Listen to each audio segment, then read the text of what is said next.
दार्शनिक अंदाज रमेश वाणी भाग 6।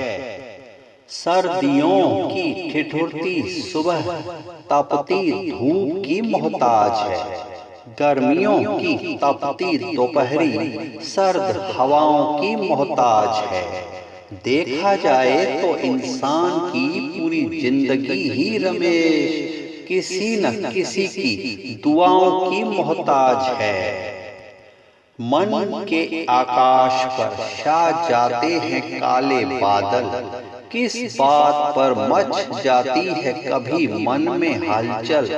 पलकों पर छलक आते हैं क्यों कभी आंसू रमेश, क्यों किसी अपने की बेरुखी कर देती है कभी हमारा हृदय घायल।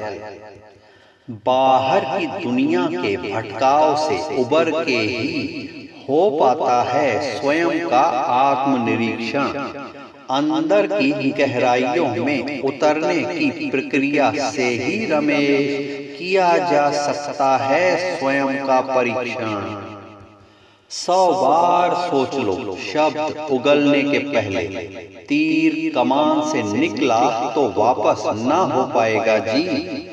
बात निकलेगी तो दूर तलक जाएगी रमेश। जहर में बुझा शब्द अपना असर तो दिखाएगा ही। सावधानी हटी होगी तभी दुर्घटना घटी होगी। अकारण तो कभी कुछ नहीं होता। धुआं उठ रहा है तो तय है आग लगी होगी रमेश। बिना बीज बोए तो अंकुर कभी नहीं फूटता। पिछले जन्म के संचित कर्म फल को भोगते भोगते ये जन्म बीत जाएगा। इस जन्म के कर्म तो सुधार ले रमेश, वरना अगला जन्म भी तू सुख न ले पाएगा। मैं कृष्ण भगवान तो नहीं हूँ, फिर भी सब्र के साथ गिन रहा हूँ जिसकी गलतियाँ। चूंकि प्यार भी मैं उसे हद से ज्यादा करता हूँ रमेश। मरते दम तक शायद माफ ही करता रहूंगा उसकी गलतियाँ।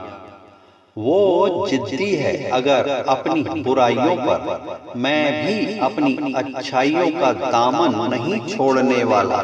वक्त ही करेगा फैसला एक दिन रमेश। वो अपनी जिद पर अड़ा रहे, मैं भी अपनी अच्छाइयों से मुंह नहीं मोड़ने वाला।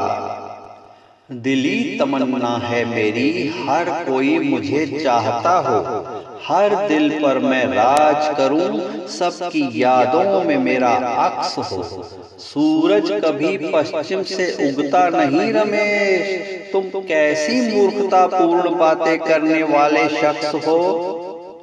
भूतकाल की यादें, भविष्य के सपने वर्तमान में सुख चैन से जीने नहीं देते। हर पल सुकून की सांस को तड़पती है जिंदगी रमेश, पर यादों के जंगल और सपनों के जंजाल हमें उबरने नहीं देते। आईने के सामने जाने से क्यों घबरा रहे हो, अपने आप से नजरें मिलाने से क्यों कतरा रहे हो। आखिर किस बात की आत्मगिलानी हावी है मन पर रमेश। मन ही मन आखिर अपनी किस करनी पर पछता रहे हो।